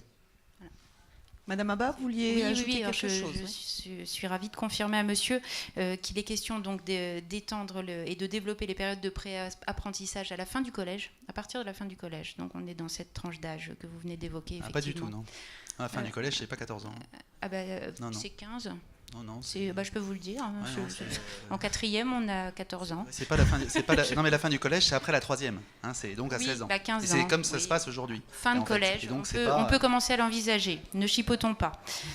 Mais non, parce que c'est justement la question qui est posée là. C'est la question, c'est on descend à 14 ans ou pas. C'est pas une question de chipoter. C'est est-ce qu'on passe de 16 ans à 14 ans. Après, il y a effectivement des questions de sécurité. Voilà. Oui. Sortons. N'exagérons pas. Oui. Après 14 ans, mais je peux me tromper, j'ai fait un rapide calcul, je crois que c'est quatrième, comme ça. Voilà, exactement. On met entre les... Oui, mais je crois que... Donc on était à peu près dans cette tranche d'âge, oui. Ah oui, tout à fait, parce qu'on constate, pour être parent d'élèves au conseil d'administration et au conseil de classe, on constate à partir de la quatrième des élèves qui ont déjà complètement décroché et pour lesquels on n'a pas de solution à proposer. Et effectivement, c'est absolument pas entendable, alors même que ces élèves se trouvent en situation d'échec et qui pourraient très bien se révéler dans des activités plus manuelles ou techniques. Exactement. Monsieur Guenet, vous avez un mot à dire, à ajouter sur le sujet ? Sur la question de l'apprentissage à 14 ans, effectivement, c'est quand même un élément clé de ce que nous, on proposait. Non pas qu'on soit dogmatique sur la question, c'est juste que 14 ans, on pense que c'est justement l'arrivée en quatrième, et que l'arrivée en quatrième, il y a une possibilité de faire des choix, et pas faire prendre trop de retard déjà, parce que malheureusement, ceux qui arrivent en quatrième et qui sont dans une situation déjà difficile, en fait, ils ont déjà 16 ans, souvent. Et c'est parce qu'ils ont redoublé qu'ils n'ont pas pu partir avant. Donc il y a besoin de leur donner cette possibilité-là, je pense à l'issue de la cinquième, de pouvoir s'orienter différemment. Le collège unique a eu ce défaut-là de ne pas imaginer qu'il y avait des parcours différents, et je crois que ça, c'est un élément clé justement de la valorisation de l'apprentissage et des savoir-faire locaux. Nous allons parler un petit peu de commerce, c'est important aussi bien sûr, avec Madame Hamdam.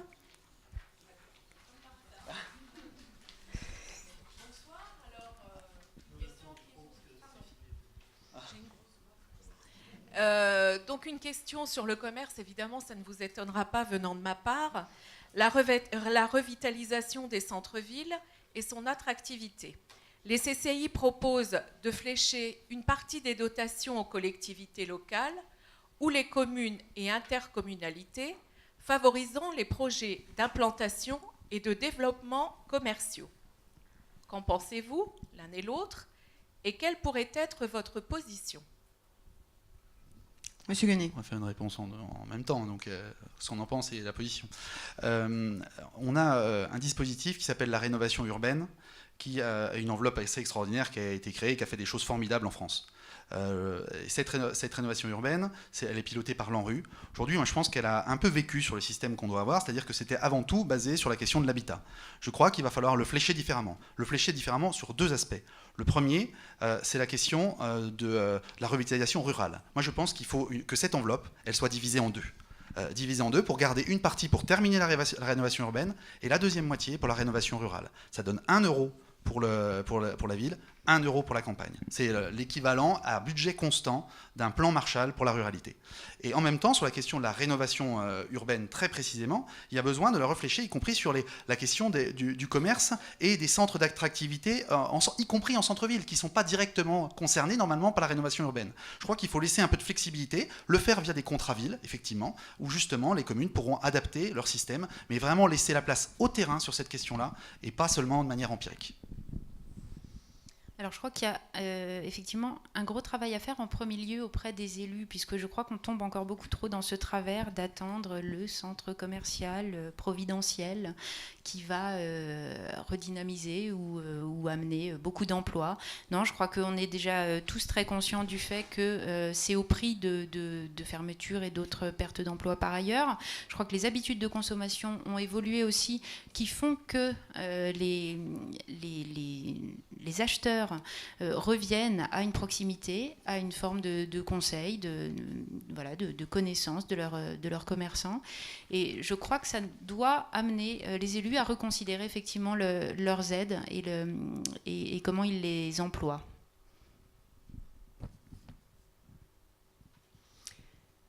Bien. Je me tourne de nouveau vers Paul-Henri.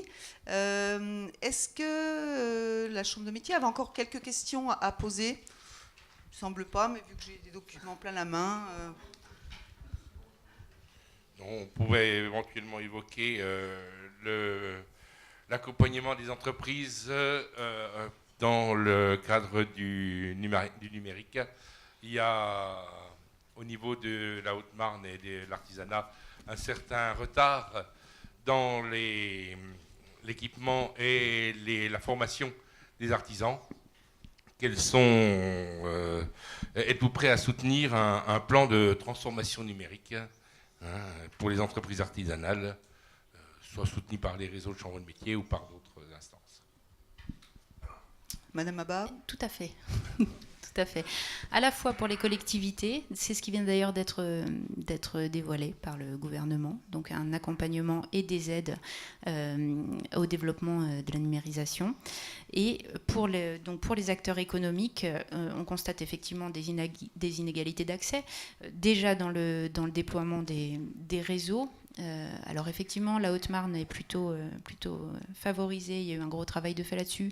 On a encore quelques liens à faire et l'État a assuré prendre ses responsabilités là où les opérateurs traînent un petit peu.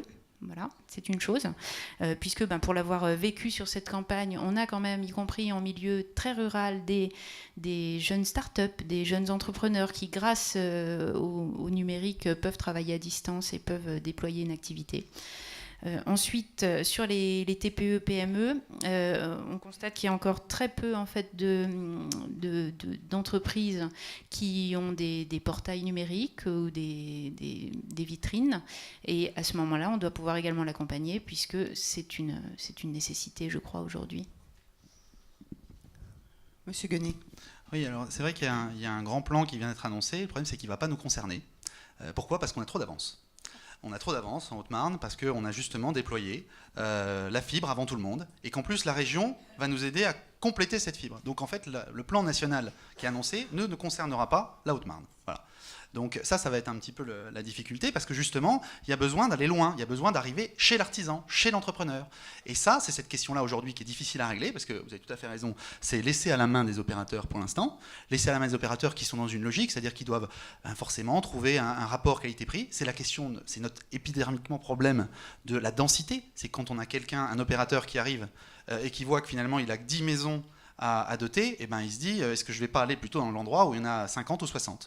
C'est là où on doit justement un rôle. C'est plus le rôle des collectivités, parce que d'ailleurs c'est comme ça qu'elles ont avancé. Il y a une réflexion à avoir sur la loi, parce que très clairement les opérateurs aujourd'hui ne sont pas assez contraints sur la question justement de faire entrer la fibre chez tout le monde, et ils ne sont pas aussi assez contraints sur la question de la téléphonie. On a aujourd'hui, c'est pas normal, même si c'est difficile, moi je peux comprendre que Orange, SFR, Bouygues trouvent qu'à Tornay, à côté de Féibillot, il y a 40 maisons, 50 habitants, ils ne puissent pas avoir accès à un téléphone. C'est pas normal. Aujourd'hui, le service public, c'est la téléphonie, c'est l'accès à Internet, donc il y a besoin d'aller très vite et très fort là-dedans. Je pense qu'il faudra le faire aussi par la contrainte dans la loi.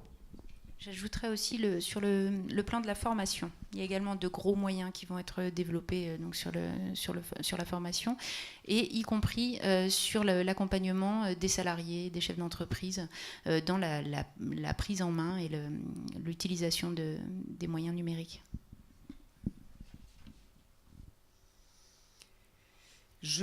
Alors je ne vais pas alourdir et allonger le débat. Hein. Alors juste peut-être un petit mot, mais sans vouloir repartir pour 3 quarts d'heure de discussion sur le sujet.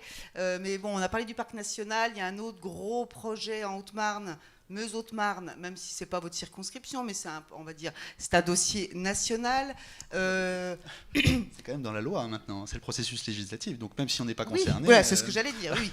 Vous, députés, vous serez forcément à un moment ou à un autre amenés à vous repositionner sur CIGEO, hein, puisqu'il y a plusieurs étapes qui passeront par, on va dire, une nouvelle consultation du Parlement, sans vouloir faire trop. Est-ce que c'est une opportunité économique pour le territoire ou pas, Madame Abba?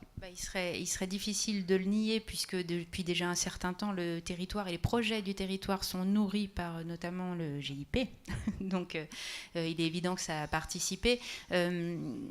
Sur ce volet-là, effectivement, je pense qu'il faut être véritablement insistant sur le fait que ça doit nourrir les projets économiques et la revalorisation du territoire en termes d'image. C'était vraiment l'objectif de ces fonds, et ils ont été parfois un peu perdus de vue, peut-être dans la nécessité de convaincre beaucoup plus que de développer d'autres projets plus vertueux.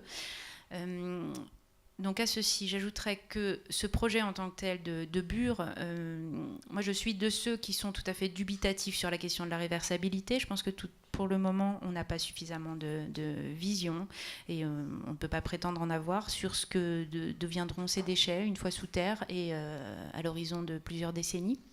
Donc chaque mois que l'on gagne, chaque mois qui se passe avant que ce projet ne soit lancé, puisque là on est toujours qu'en phase d'études et d'expérimentation, je crois que c'est un mois que nous gagnons sur l'innovation justement et sur la recherche, donc où on se garantit toujours plus de sûreté dans les possibilités qui seront dégagées. Sachant que, effectivement, tant que le nucléaire fait partie de notre mix énergétique, on ne peut pas fermer les yeux sur ces déchets, qu'il faut évidemment les gérer d'une manière ou d'une autre. Pendant ce temps, on a la question du traitement surface, sur site qui demeure, qui me paraît plus sécure dans le sens où on évite déjà une concentration des déchets et donc des risques pour des raisons de sécurité qu'on comprend très bien, de la même façon que sur les transports de ces déchets qui exposent aussi à la fois en termes d'accidents et de risques en termes de sûreté. Donc tous ces éléments font que,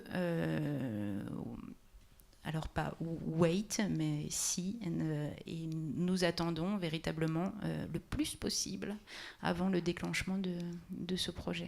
Oui, vous espérez qu'il y ait une autre solution à l'enfouissement, clairement. Hein, exactement, j'espère que, en tout cas, je suis persuadée, parce que nous avons quand même des équipes scientifiques qui y travaillent, je suis persuadée que plus on attend, plus on obtient des solutions plus pérennes.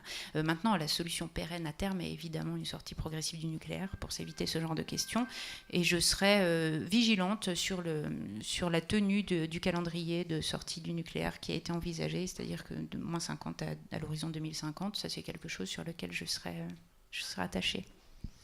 Monsieur Guenet, votre avis sur le sujet? Je vais m'attacher à ce qui finalement nous rassemble, parce que sur cette question-là, je pense qu'on ne peut pas justement faire de politique. Parce que quand on fait de la politique sur la question du nucléaire en France, on a fait ce choix-là il y a plus de 50 ans, justement de se doter d'une politique énergétique autour du nucléaire qu'il faut qu'aujourd'hui nous assumions.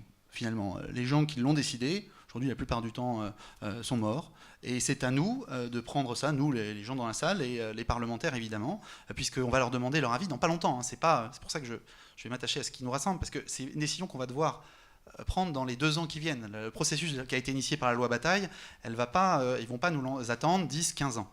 Après, le principe de l'enfouissement, il est déjà acté par la loi. Exactement. On ne va pas vous interroger forcément, sauf à remodifier la loi. Non, mais à continuer dans la question justement de la recherche. Je pense que justement, l'avantage de ce projet, c'est qu'il marche quand même sur plusieurs jambes, justement, assez bien, il est stable. Il a d'un côté la recherche et l'innovation, et ça, je pense que c'est extrêmement important, parce que les déchets, ils sont là. Il faut être capable de les gérer. Peut-être justement en travaillant sur leur recyclage, ça se fera peut-être un jour, et en même temps il faut être capable de les stocker, de les gérer quelque part, dans les conditions de sécurité qu'on connaît aujourd'hui. C'est pour ça que moi je suis dubitatif sur la question du juste en surface, parce qu'il y a quand même des difficultés, et que quelle que soit la surface où vous allez, la question des transports reviendra, malheureusement, parce que les déchets nucléaires, on ne va pas les mettre juste en bas des centrales nucléaires. C'est un peu la double peine pour ceux qui ont la centrale juste à côté de chez eux. Donc il faut faire attention. Et moi, l'élément sur lequel je veux vraiment m'attarder, même si ça paraît un peu aujourd'hui, imaginaire, c'est la question de la réversibilité. C'est la seule question finalement qui tienne sur ce projet. C'est comment est-ce qu'on arrive en cas de découverte ou de travail, de recherche sur le recyclage des déchets nucléaires, à aller les chercher dans 500, dans 600 ans, pour travailler dessus. Et ça, il faudra vraiment toujours appuyer dessus. Moi, j'ai été assez choqué quand, il y a 2 ans, un salarié est décédé sur le site. Il est décédé parce qu'ils étaient en train de creuser, en train de forer, et ça s'est écroulé, ça arrive dans les mines, et ben, en l'occurrence c'est une grande mine, et que finalement il n'y a personne qui ait posé cette question-là. Bah, si, il y a une personne, ça tombe bien, c'est le député pour lequel je travaille, qui a posé la question justement de savoir est-ce que ça ne remettait pas en cause la réversibilité. Et cette question-là, elle doit toujours être posée, parce que finalement, c'est la raison d'exister de CIGEO. Si on n'assure pas cette réversibilité, le projet doit être, sans mauvais jeu de mots, enterré. Il y a aussi la question de la transmission de l'information dans le temps, parce qu'on peut imaginer que l'information se perde sur un accident ou un autre, et là, c'est aussi une grosse problématique. Alors, je ne sais pas si du côté des chambres consulaires, vous aviez d'autres questions que j'aurais éventuellement oubliées. Faites-moi signe, monsieur. J'ai oublié monsieur.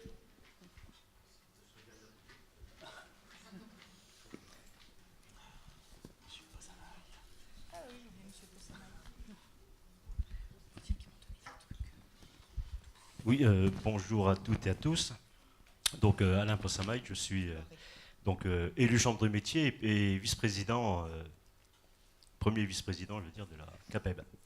Donc, moi, ça concerne, on va revenir un peu sur des choses un peu plus terre à terre, ça concerne le compte pénibilité. Voilà. Donc, malgré les... Donc, bien sûr, aujourd'hui, nous considérons que ce dispositif, c'est une usine à gaz. Donc, malgré les avancées de la loi du 17 août 2015, donc le dispositif compte pénibilité demeure, bien sûr, trop complexe et très largement inapplicable dans nos TPE et PME. Or, bien sûr, certains emplois sont plus difficiles que d'autres. Et nous, artisans, donc nous le savons très bien, puisque nous travaillons à côté de nos salariés. Voilà. Donc, les 10 critères aujourd'hui qui sont fixés sont complètement ingérables. Donc, il faudrait faire en sorte, bien sûr, que l'entreprise ne soit plus en responsabilité et que le cas des artisans soit aussi traité comme celui des salariés. Donc, le dispositif aussi devrait être financé par la solidarité, parce qu'il n'y a pas de raison de stigmatiser une profession plus qu'une autre. Donc ceci est une question de justice. Alors, j'ai 2 questions. Quelle est votre position par rapport à ce dispositif? Et êtes-vous partisan de sa suppression? Merci. Madame Abba. Alors je crois que l'urgence, c'est un moratoire sur cette question, véritablement, parce qu'il faut remettre effectivement les différentes personnes autour de la table et réétudier, je crois, de manière plus, si ce n'est au niveau des branches, véritablement sur des situations plus particulières que sur un cadre général tel qu'il est posé actuellement. Voilà. Mais effectivement, ça doit se faire dans le cadre d'un moratoire. On ne peut pas aujourd'hui prendre des décisions qui n'impliqueraient pas les différents acteurs. Monsieur Guenet ? Moi, je suis complètement pour la suppression de cette usine à gaz. Je pense que les mots sont justes, parce que on a pris encore une fois, on a un bon diagnostic, il y a une pénibilité au travail, ça existe, sauf qu'à la fin, comme d'habitude, on fait peser la responsabilité sur l'entreprise. Et c'est pour ça, quand vous dites que c'est pas particulier, si, c'est parce qu'on est allé dans le détail et qu'on va jusqu'à demander à l'artisan de mesurer la pénibilité du travail de son salarié. Alors quand on est dans une entreprise de 500 salariés, c'est pas très compliqué en général. Il y a un service RH, un service administratif. Je connais d'ailleurs des gens qui ont réussi à prouver dans leur entreprise qu'il n'y avait finalement aucun métier pénible, et pourtant c'est une forge. Voilà. Mais quand vous êtes un artisan avec un métier justement, vous avez en relation directe avec votre salarié, vous venez finalement compliquer le rapport humain. Vous venez expliquer finalement que le salarié il se dit mais attendez là-dessus, moi je fais quand même ces gestes-là, pourquoi vous les prenez pas en compte?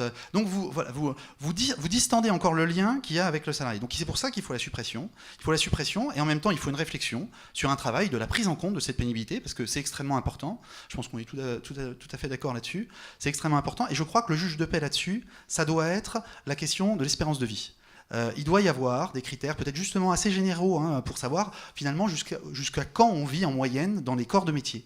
Et par rapport à ça, on peut trouver un système qui permet d'arriver soit un peu plus vite en retraite, soit simplement payer davantage de cotisations et qui soit bonifié pour faire les années qu'il faut, mais en même temps qui permettent un surplus pour la retraite. C'est plus à intégrer dans ce niveau-là, au niveau des retraites, à mon avis, que de le faire clairement au niveau du travail, où, encore une fois, on complexifie le rapport humain dans l'entreprise. Vous vouliez ajouter quelque chose, Madame Abba? Oui, voir ce travail avec la médecine du travail, effectivement, mais je crois qu'il peut y avoir un aspect vertueux tout de même à cela. C'est aussi de redéfinir véritablement les conditions de travail pénibles. Parce qu'on a aussi, au niveau de l'industrie, je crois que si on manque de main-d'œuvre et si on a du mal à motiver des jeunes à revenir vers ces professions, c'est aussi parce qu'il y a un amalgame et qu'on peut être resté sur certaines images d'une industrie effectivement très pénible, alors même qu'aujourd'hui, les conditions de travail ont largement évolué et sont devenues tout à fait acceptable, voire même enviable. Donc on a un travail à faire aussi sur cette image et bien redéfinir la pénibilité de certains secteurs d'activité, ça nous permettra aussi de revaloriser d'autres aspects de l'industrie qui méritent de l'être. Merci. Éventuellement, on pourrait peut-être prendre une question, c'est vraiment une question dans la salle. Pas 50, une. Comme par hasard. Monsieur Simon. Je voudrais poser une question à Monsieur Guenet. Surtout, parce que j'ai lu le programme. Le principe, c'est de poser une question aux deux candidats. Ah bon, deux candidats. Alors, posons une question aux deux candidats. Je rigole. L'importance d'un député, effectivement, est politique. Alors, je vais revenir sur le plan politique. Comment pensez-vous, Monsieur Guenet, être assez puissant dans ce monde politique? Lorsque vous appuyez sur un programme, on comprend. Quel est votre programme? Puisqu'on a vu le programme Fillon, qui a disparu. On ne sait pas aujourd'hui dans quel côté LR va se positionner à la Chambre. Alors je voudrais savoir si vous-même, puisque vous avez l'air tout à fait d'accord avec Bérangère Abba sur un certain nombre de points, pourquoi vous ne rejoindriez pas tout d'un coup la majorité présidentielle qui va se dessiner? Alors si on peut éviter quel est votre programme? Tout le programme, c'est bien. Hein, ça va être compliqué que Bérangère réponde à ma place. Là, oui. Je pense que... Non, merci, Monsieur Simon, pour cette question très pointue et qui vient finalement expliquer. En fait, je pense que dans une démocratie, il y a besoin d'une opposition. Parce que quand on a une majorité absolue qui impose tout, comme ça a l'air d'être le cas, puisqu'on annonce 400-450 députés, il y a besoin d'une opposition. Cette opposition, elle doit être exigeante, parce que de toute façon, on est quand même dans une logique où il faut travailler, et puis on a des différences, vous l'avez dit, moi je défends le programme de la droite et du centre, dans ses spécificités, dans notamment la reconnaissance du monde rural, que je trouve absent du programme d'Emmanuel Macron, c'est pas pour rien que je ne l'ai pas soutenu, mais en même temps, il faudra de l'autre côté être constructif. Parce que je crois qu'aujourd'hui, c'est ce que les Français attendent. Il faudra être constructif dans la démarche. Il y a beaucoup d'exemples, effectivement, sur lesquels vous avez relevé, sur lesquels on se rejoint. Et je pense que sur cette question-là, il ne faut pas être partisan. Il faudra être capable de reconnaître les projets quand ils sont bons pour notre pays, bons pour les Français, bons pour la ruralité. Moi, c'est ça qui m'intéresse. La circonscription qu'on va défendre, et il est important qu'elle soit entendue. C'est pas normalement comme ça qu'on doit fonctionner, mais c'est en tout cas comme ça que moi je le vis et que je souhaite travailler. Et puis, bon, encore une fois, il y a opposition, puis opposition un peu différente. Moi, il se trouve que, bon, même si je suis dans l'opposition, le numéro de portable du Premier ministre, je l'ai. Donc c'est sûr qu'il y a des choses qui, même dans l'opposition, vont être plus faciles. Moi, ça m'intéresse, le numéro de portable du Premier ministre, personnellement.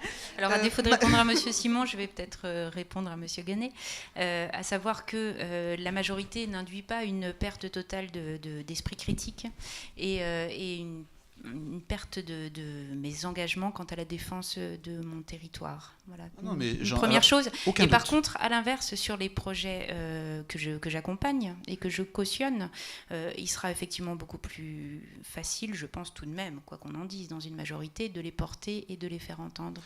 Eh ben, c'est justement là où il faut justement un peu d'expérience, parce que quand on est au milieu de 400 députés, il n'y a personne pour vous aider. Quand vous êtes dans une majorité, tout le monde travaille, tout le monde voit, et puis il y a ceux qui ont déjà un petit peu, qui connaissent la boutique, Et puis il y a les autres qu'on traîne un peu, qu'on laisse sur le côté, et puis auxquels on fait rien, auxquels on prête pas attention. Mais c'est la réalité. Je veux dire, j'invente rien. C'est comme ça que ça se passe malheureusement. Les administrations vous écoutent pas. 400 députés d'une majorité. Quand il y en a un qui sonne, ça en fait un de plus dans les ministères.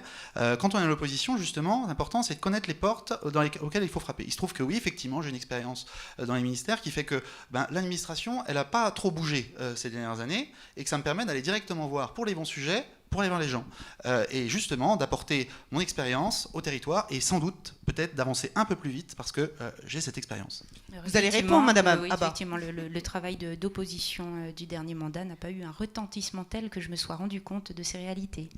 C'est parce que vous n'avez pas dû regarder le 61e régiment d'artillerie qui a été conforté, vous n'avez pas dû voir la question de Chalindrey, mais c'est vrai que c'est peut-être à l'époque où vous regardiez pas attentivement la politique. Vous n'avez pas dû regarder la question du parc national, parce que c'est pareil, le parc national c'est un petit peu l'opposition qui l'a sorti.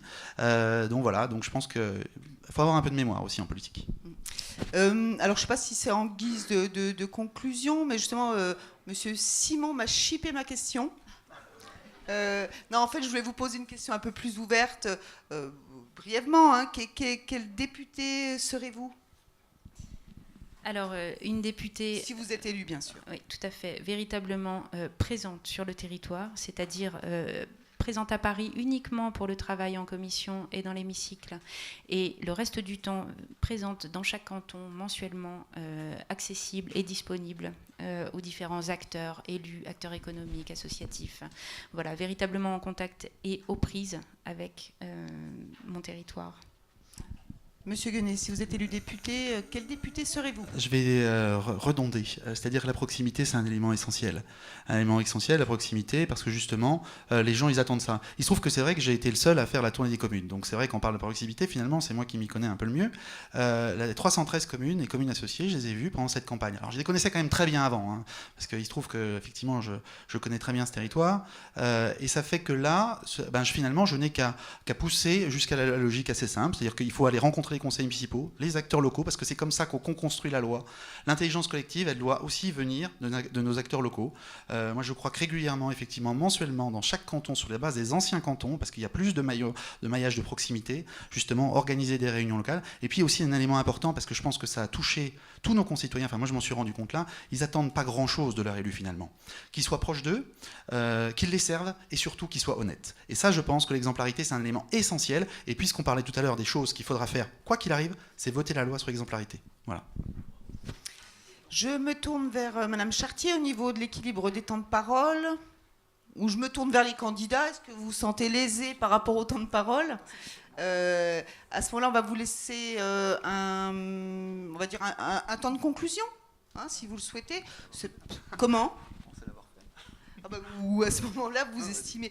non, voilà, juste une minute pour dire... si vous avez un message à faire passer, un dernier message... Tout à fait. Alors, effectivement, en guise de conclusion, effectivement, de nous deux, vous êtes le seul à avoir eu ce temps nécessaire et même peut-être la rémunération pour travailler toute cette présence sur le territoire depuis les dernières années. Non, vous étiez attaché parlementaire, donc effectivement, on ne doute pas de votre connaissance et des dossiers et du territoire, et c'est d'ailleurs, c'est tant mieux, c'est bienvenu. Effectivement, depuis quelques semaines de campagne, j'ai pu moi-même aller à la rencontre de ces acteurs.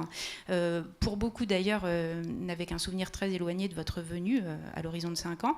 Donc, effectivement, je crois qu'à partir du moment où les électeurs souhaiteraient me donner cette possibilité de vivre ces années de travail sur notre territoire, je serais ravie de m'en saisir et j'apprends vite. Monsieur Guenet. Je n'en doute pas, mais vous allez vite voir aussi, ce que je ne souhaite pas, mais si vous êtes élu, que les gens ont aussi la mémoire courte sur la question de vos passages. Vous savez, quand on est parlementaire, on ne vient pas, on vient jamais vous voir parce que tout va bien. On vient vous voir parce qu'il y a un problème. Et c'est ça qu'il faut avoir en tête. C'est-à-dire que vous êtes toujours là pour trouver des solutions. Et ça, moi, aujourd'hui, c'est comme ça que je souhaite être. Porteur de solutions pour le territoire, porteur de solutions pour les gens, parce que c'est ça la réalité, c'est la population. Il faut venir en aide à la population. Des éléments concrets de mon programme que j'ai apporté, c'est pas les éléments de politique nationale, c'est mes engagements personnels. Moi, je souhaite qu'il y ait davantage, par exemple, sur la réserve parlementaire, un comité décisionnel qui soit transpartisan. Sur la question, je vous ai dit, de l'accompagnement des entreprises, et bien justement, de le faire très concrètement avec les collaborateurs collaborateurs que j'aurai. Donc voilà, c'est des choses qui sont extrêmement importantes et c'est comme ça que moi je souhaite exercer ce mandat. Merci. Voulez-vous un mot sur la réserve parlementaire. Effectivement, j'ai été également une des premières à proposer l'utilisation de cette réserve sous forme d'un budget participatif. Aujourd'hui, il est question de la suppression de cette réserve, puisqu'il est quand même avéré qu'elle a parfois été utilisée à plus de saupoudrage et de clientélisme que véritablement d'accompagnement de tous les projets. Donc la réflexion est en cours. Si elle devait être maintenue encore un petit peu de temps, c'est quoi votre positionnement sur cette question alors justement? Vote pour ou vote contre la suppression de la réserve parlementaire? Pour la suppression. Ben moi, voilà, c'est la différence entre vous et moi, c'est que moi je pense pas. Parce que le monde rural, s'il peut se passer des petits, il peut pas se passer des petits projets justement de l'aide comme ça. Comment est-ce qu'on aide? Et si elle est supprimée, on ne la retrouvera jamais. Mais bien sûr que si. Non, il ne faut pas raconter d'histoire, on la retrouvera jamais. Alors c'est pour ça que je pense qu'il faut de l'encadrement et de la transparence. Je dis, il faut changer le système. Je suis tout à fait d'accord avec vous. Il a vécu et il a, à certains moments, mal vécu. Mais pour autant, je pense pas qu'on puisse priver ces petits coups de pouce pour la Haute-Marne. Voilà. Je crois qu'on a d'autres façons d'accompagner et d'aller trouver les moyens de ces Justement, projets et de la sécurisation de certains projets. En général, les gens qui la demandent, c'est parce qu'il n'y a pas d'autres moyens de financer. Vous savez, quand un maire vient vous demander une aide pour un défibrillateur, on ne lui demande pas sa carte du parti, déjà pour commencer. On le regarde et on dit, vous voulez un défibrillateur, qu'est-ce que vous avez d'autre comme moyen de subvention? Zéro. C'est-à-dire que la commune prend les 2500 € à charge. Mais quand vous êtes à Tornay, parce que c'est un autre exemple, ou à Boncourt, les 2500 €, c'est un budget. Et quand 50% peut être pris en charge par la réserve parlementaire, c'est toujours ça. Et aujourd'hui, il y a beaucoup de défibrillateurs en Haute-Marne. C'est peut-être du saupoudrage, comme vous appelez ça, mais dans beaucoup de communes, ça permet de sauver des vies aussi. Bien, écoutez, je pense que tout le monde a pu bien mesurer vos points communs et vos différences. Je ne sais pas si M. Hassler veut conclure. Peut-être un petit mot de conclusion. Je vous remercie. Je voudrais juste faire un petit rectificatif, si vous voulez bien, par rapport à mon message d'introduction. Je voudrais saluer, et de la façon la plus amicale, nos amis agriculteurs, puisque la Chambre d'agriculture, je vais être obligé de m'expliquer, vous allez comprendre, cette soirée, à l'origine, était un partenariat entre le JHM, bien évidemment, la Chambre de commerce, la Chambre des métiers et la Chambre d'agriculture. C'était une interconsulaire. Il s'est avéré, ça ne nous a pas échappé, madame, monsieur, que le président de la Chambre d'agriculture était candidat pour ces législatives, d'où le fait qu'elle ait disparu du partenariat officiel. Voilà, je tenais à le rectifier parce que j'ai la plus grande amitié pour nos amis agriculteurs. Voilà. Et puis, je ne sais pas si vous aurez le temps de répondre en quelques secondes à peut-être une dernière question. Une dernière question. Égoïste. Que pensez-vous du rôle des chambres de commerce, par exemple? On voit aujourd'hui que la région implante ses agences territoriales. On voit poindre les agences de développement économique. Chacun revendique un petit peu une part du territoire avec des compétences multiples. On en oublie parfois que les consulaires sont là pour faire le travail. Et je voudrais savoir si vous pouvez, rapidement, en quelques secondes, ce que vous pensez du rôle des chambres consulaires. Madame, monsieur. Je crois que justement, elle se justifie un peu plus quand on observe et qu'on entend ce sentiment d'être éloigné aujourd'hui de la décision du fait de cette réorganisation territoriale. Donc les chambres doivent être vraiment les partenaires avec la compétence, la connaissance du territoire des autres niveaux de collectivité, des autres niveaux territoriaux. Un petit mot, M. Guenet? Oui, non, mais c'est vrai que les chambres consulaires sont un élément essentiel. Le problème, c'est vrai qu'elles ont été, ces dernières années, elles ont vu leurs aides, leur accompagnement baisser à un point extraordinaire. Il a fallu se battre presque à chaque projet de loi de finances pour éviter que ça soit baissé encore davantage. Bon, c'est un souci parce qu'au final, on éloigne toujours un peu plus les chambres de leurs adhérents. Bon, ça, il va falloir effectivement retisser le lien. Comment est-ce qu'on le fait? Est-ce que c'est en faisant un redécoupage comme ce qui a été fait pour les régions? Il faut pas nier la réalité. La réalité, c'est qu'effectivement, il y a une nouvelle région, il va falloir accompagner, y compris les chambres consulaires, dans leur reconstruction.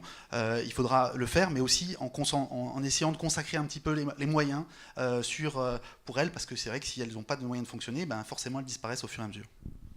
Bien, quel que soit le vainqueur, et j'apprécie le débat qu'il y a eu ce soir, sachez qu'on est là pour vous accompagner. Merci beaucoup. Très bien, écoutez, merci à toutes et à tous d'avoir assisté à ce débat. Merci. merci de votre présence et je ne résiste pas à l'envie de faire un petit peu de pub. Vous retrouverez le compte-rendu donc, de ce débat dans les colonnes du JHM, non pas demain parce qu'il est déjà tard, mais après-demain. Voilà, merci à vous tous.